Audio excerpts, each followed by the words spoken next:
continue. Let's go into the draft because it is time. RRQ going to be on the blue side. They've basically been winning games off the blue side. This could be the final game for EVOS Legends, but can they turn this around? They might need to ban off that Harif. I'm telling you, they need to. It's not even the joke anymore. So now we'll see something that's going to be pretty much fresh on the table. Are you talking about that Masha? Maybe it might just come in. Same goes to the Grok. So now Grok is going to be the first one in the hands of RRQ. Huh.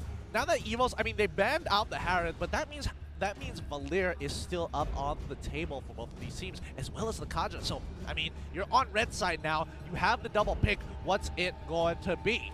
Well, I still like that Masha. They should take grasp of that. Not too sure about that sort of export, which also will be a fine option as well.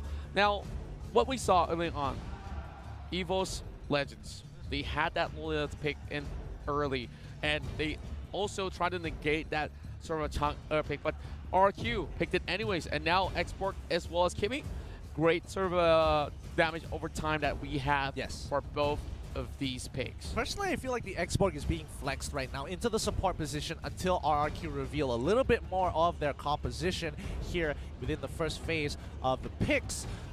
It's a little scary because now that Export is in that, you know, in that limbo, that quantum physics sort of, it's there, but it's also not sort of situation. It's going to be difficult because the next setup for EVOS is looking to counterpick whatever RRQ has to offer. They're just going to hold it above their heads, and RRQ, they feel this. 8 seconds into this left. What are they going to pick?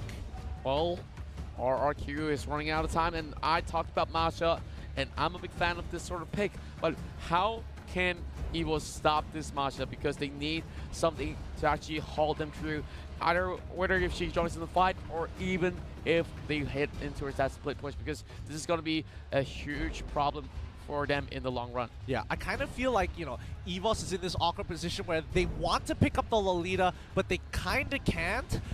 And they also want the Chang'e, but they also kind of can't. So what can you lock in at this point, which is super safe? If you want the Gushing, sure, he might be able to perform, but Lilia with the black shoes, if they play their cards right, she won't die to the initial burst if they time it right. So they lock in the Chang'e, willing to let RRQ ban out, or maybe, well, they have to ban out the Lolita. They have to, or else EVOS will be able to secure it, or I'm not too sure about this. Like, they still go in for the Slim ban way early on, but they could have used it to actually prevent this from happening. But I think RRQ knows that they can actually deal with this draft.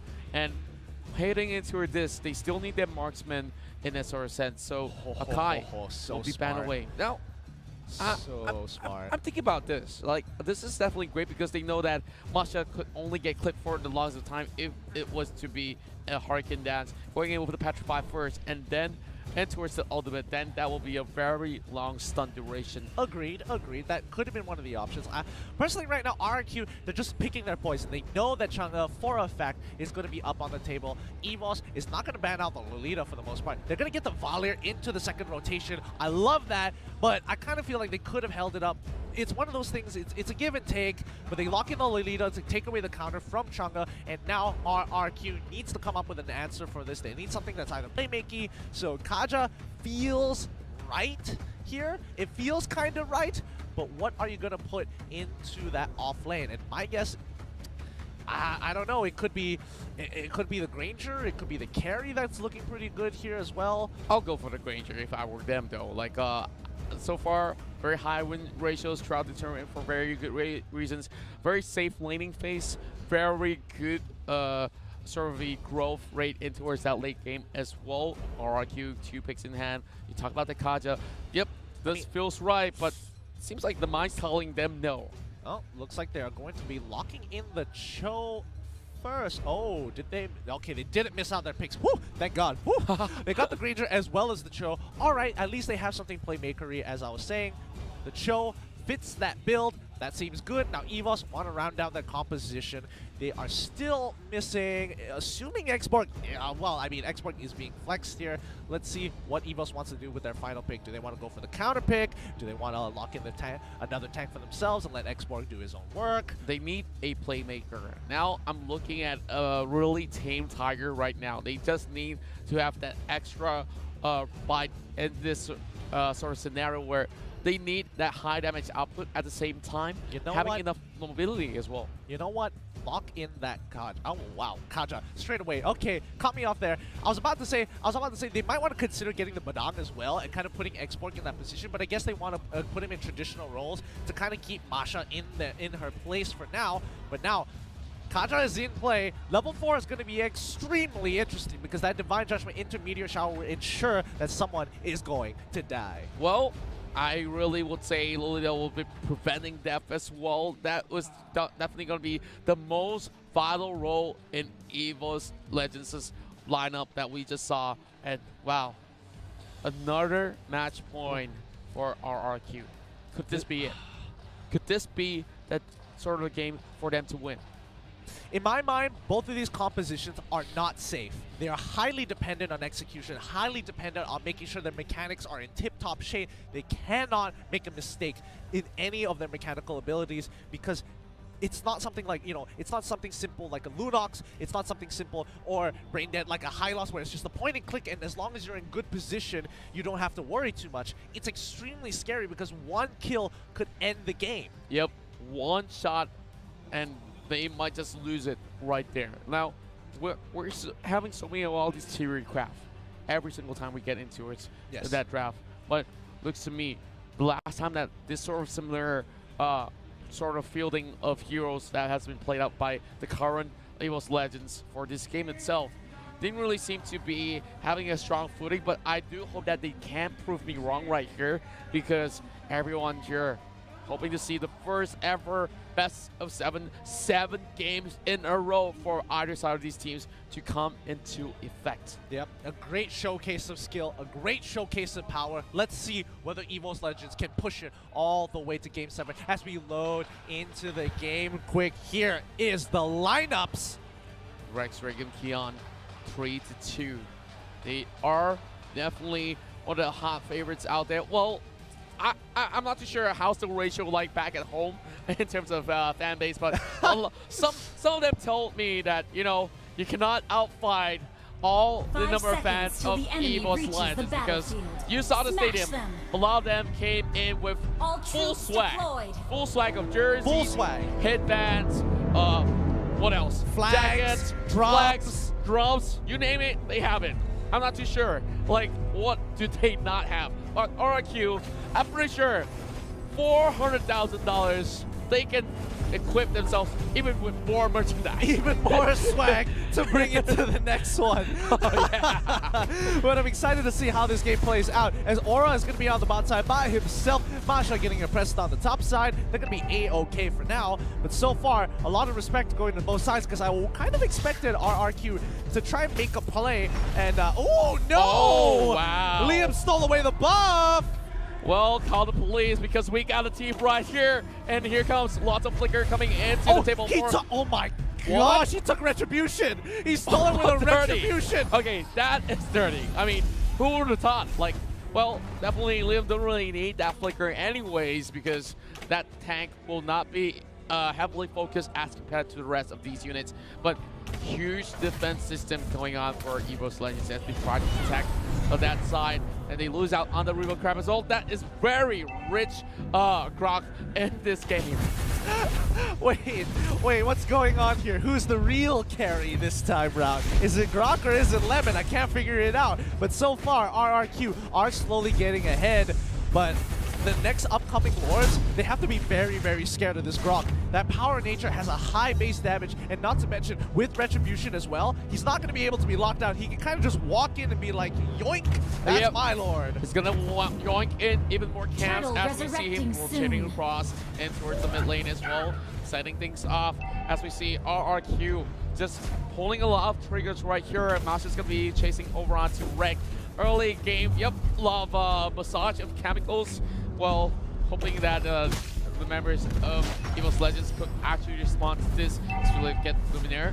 Now on that, Lolita gets knocked up in the air. Liam will not be able to actually commit further than that. Yeah, this is where, you know, the breaking point has begun. Somebody needs to make something happen. Luminaire gets disarmed. Sin has to pull on backwards, but wait a minute. Duturu might be in a little bit of trouble. Luckily, he was able to roll out of it with the Death Sonata to the top side of the map as that last Insanity kind of misses. Yeah, I would say that there's still more chances intact for both of these guys, but look at Luminaire alongside with Greg. This is Sin, or is having enough wave clear advantage. Now, back to the drive while we go. Donkey going in for the flicker as well, but that is the grab right in front of it. First blood handed over to RRQ as we see Liam also getting chunked out, and Lawyer can he run? Last Insanity! 1 for 1. 1 for 1, pretty good. They kill the Grok. Now they don't have to worry about someone jacking away the turtle this time around, but they're going to go back into their lanes. Sin was able to break the top tier 1. That's pretty good considering everything that has happened.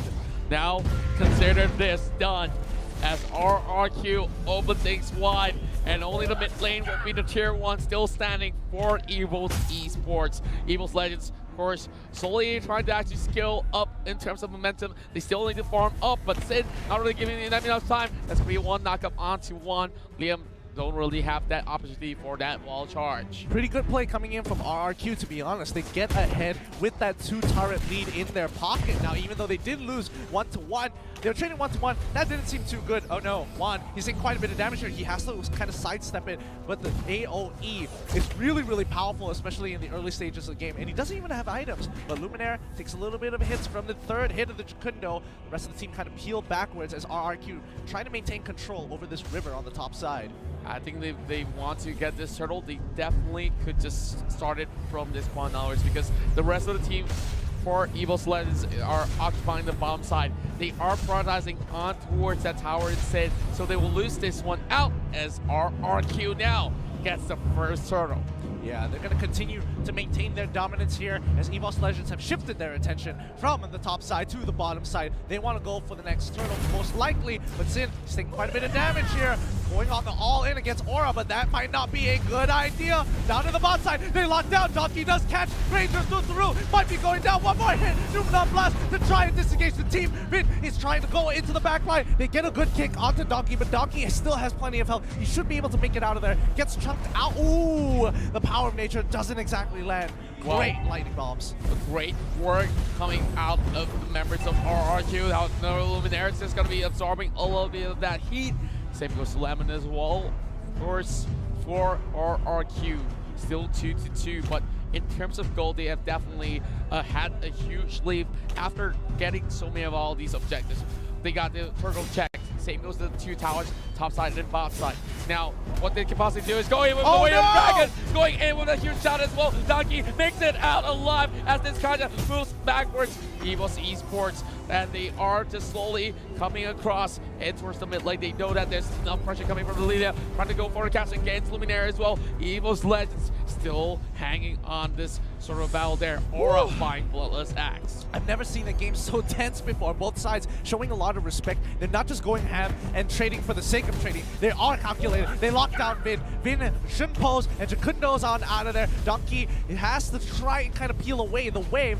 Guardian's barrier comes up to kind of put some space in between them, get a little bit of damage down, and the chip continues as Sin scales into the top side. Vin almost getting a little bit of suppression.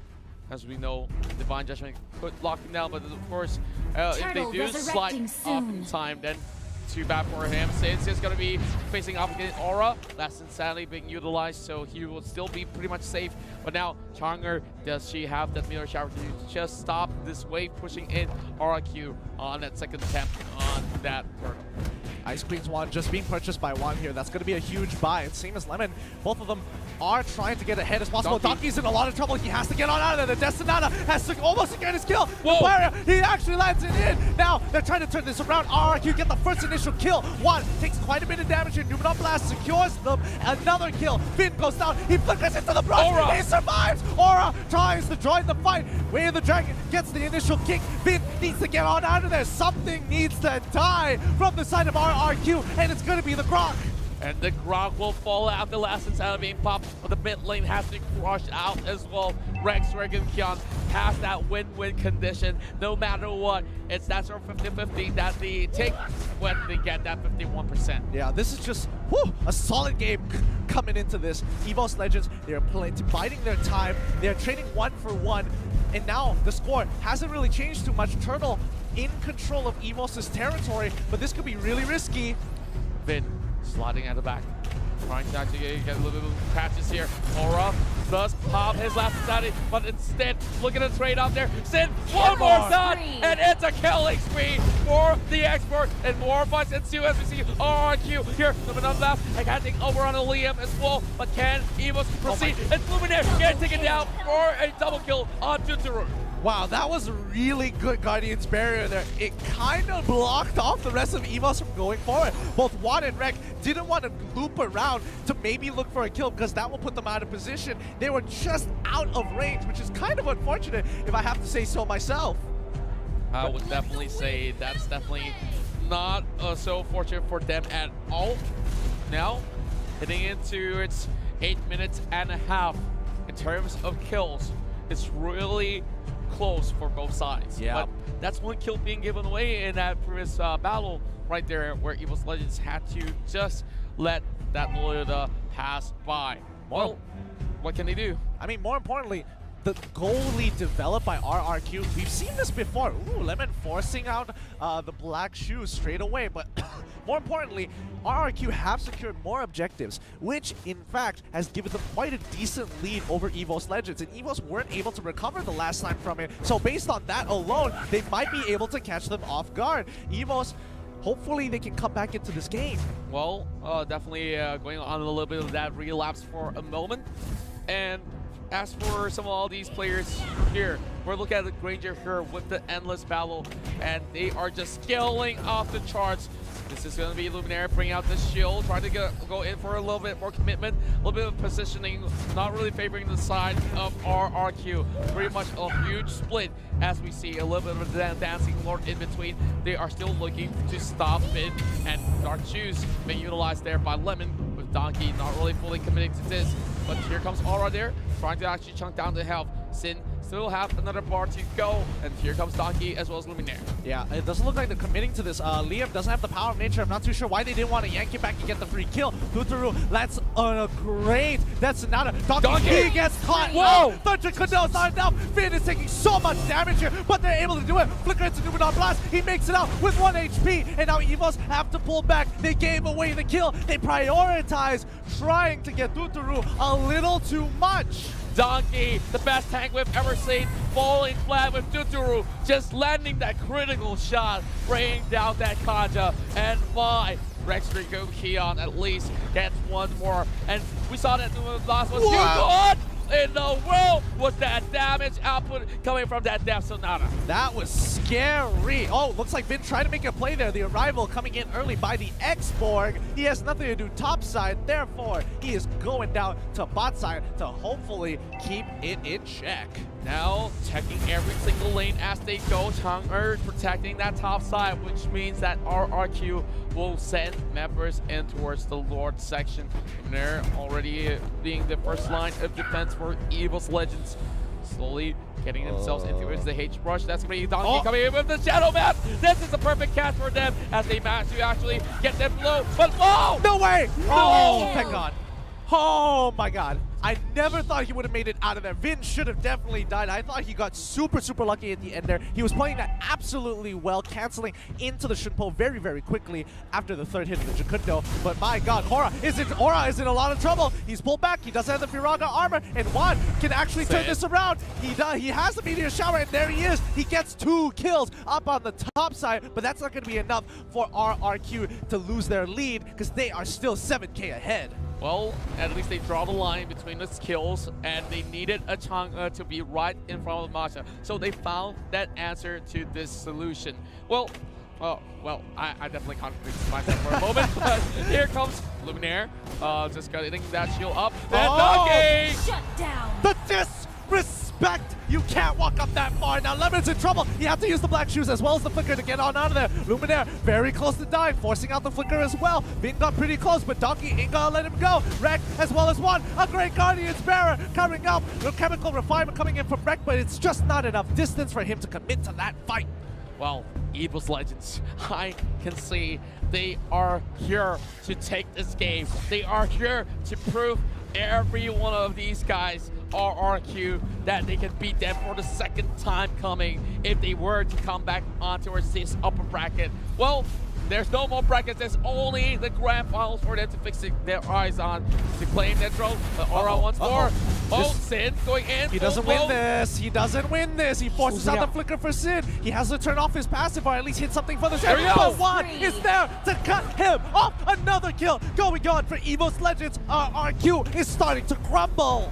RRQ slowly losing the plot right here. Vin, every single time he goes in for a fight, he will be picked up at least. And Luminaire getting tankier and tankier. And Donkey was just one of the baits right out there, just waiting for that perfect divine judgment. Now that they've already flushed off some members of RRQ, it's their turn to make a move. Here comes it, going in with great knock up in the air. And here comes the rest of the members going in for the chase as well, trying to take down Vin as Vin takes onto 3. And EVOS Legends will be able to take him down for that mega kill, going in the hands of 1. 1 still looking for more. Chituru forced away, and 3 members are out from RRQ. Well played coming in from EVOS Legends here. I don't think anybody realizes that, but One and Aura are really far ahead. They're 4-0. As long as Luminaire blocks Tuturu's Death Sonata with that Guardian's Bulwark, he is going to be considered the MVP. We're speaking of MVPs right now, and EVOS Legends seem like they have found one in the forms of Aura as well as One. These tag team, they do not seem to be that sort of perfect combo if you think of it that way. Wait a minute. Formula. Did One just buy a Wind Talker? Yes, he did. Why did he buy a Wind Talker? Wait, what's going on here? Hold up. Talker Chang'e in the grand finals. Let's digest this for a little bit. In what scenario should this be brought out? Why? Does he get the immediate Wind Talker proc off of his auto attacks? Like, what's going on? Like, I can't understand. Donkey. Oh, Donkey, he actually goes in. He gets kicked back with the way of the dragon. Luminous Lord is knocking onto that tier 2. He breaks. They trade 1 for nothing. Thunderbell has just been purchased by the Granger. He's going to be huge. Topside, Aura is going to be going down. He's in a lot of trouble. Finn is making it all happen as the 2 fights happen at the same time. Sin can't actually get ahead. Luminaire is trying to block his way. Finn's in trouble. He's taking too much damage. He flickers. He gets hit with the 3rd hit. Luminaire is able to pull it through 2 for 1. EVOS Legends are walking through. Aura has done it. They're breaking through to the inhibitors. My goodness! EVOS now will break down the inhibitor, and EVOS Legends escorting this wave. It's all down to 1. There it goes! Chituru is down! Only down to Sin. They are trying to do it. This might just be Game 7 coming in the way. EVOS Legends, they're bringing this game and 1 away to finish things up. We are going in Game 7. EVOS Legends! Oh my god. No way! EVOS Legends off of 1 mistake from RRQ. Take the bait, take the 6 hook line and 6 EVOS Legends. Now bring it to Game 7. Everyone are off their chairs for now. EVOS Legends. We saw that play. We saw Aura playing the best game that he has ever played in his career, bullying off Sin. And let's get back onto the casting cam. Gideon, you cannot believe it. I cannot believe it. EVOS, they secured that Lord. And when they do, this is what happened.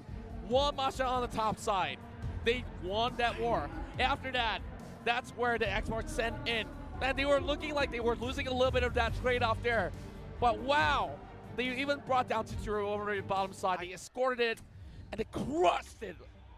They crushed RRQ apart. I can't believe this is happening. They had a 7K goal lead over EVOS Legends. This just doesn't happen, and it shouldn't happen. They threw away their lead. That mid-fight was looking so good until it didn't. Aura on the top side of the map, 4-0. He was crushing it. Masha could not get ahead. Masha had no room at all.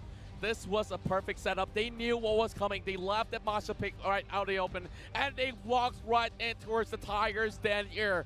Look at the damage output coming out from that Kimmy, as we see. Totoro, of course, still having the highest of GPM. Honestly, if the MVP is going to be the person with the highest damage, I don't care. I don't care either. Holy crap, you deserve to be a champion, MVP. He has blocked so many Death Sonatas. He has disrupted so many Jacundos. I can't believe this guy is actually insane. I told you since the get-go, the most important thing of the draft, it's got to be that Lolita. And they picked it in the first go for a real good reason on that second pick itself. And this is why they actually do it. Well, actually, especially with the Challenger coming in as well, they already know that, okay, they know what to do. But RRQ is kind of giving it away, not really banning it out when they had the opportunity to do so.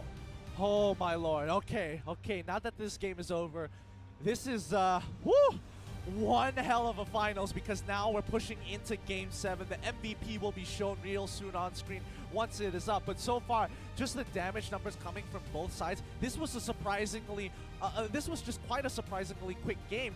Previously, 20, even 30 minutes games have now been shortened to 12 and 15-minute games. Well, I can see why they are adapting to the pace of the game. They're adapting to their enemies really well. RRQ right here. Stunned, baffled, just like us, Casters on this, just like the rest of the fans right there. No response. Yes, Export. We talk about Aura there. Not dropping a single time. He was in charge of negating the split push. And when he joined in every fight, he was the one with one of the high impact other than the Lolita that we talked about. Exactly, and he made sure that Masha could not play the game. He matched her every single time. And the problem is, Masha disrespected. He didn't realize that Export had already netted himself 4 kills. There is no way she wins that. And especially at the very end, it looked like it was really close. Guess what? It really isn't close, especially when he's a full item ahead of her, has the immortality, has a really short cooldown on that ultimate. Oh, you break the Firaga armor, whatever, I'm just gonna die, come back, and do the last insanity all over again. Yep, time and time again, and even better, with immortality, don't even think twice about pushing that same lane.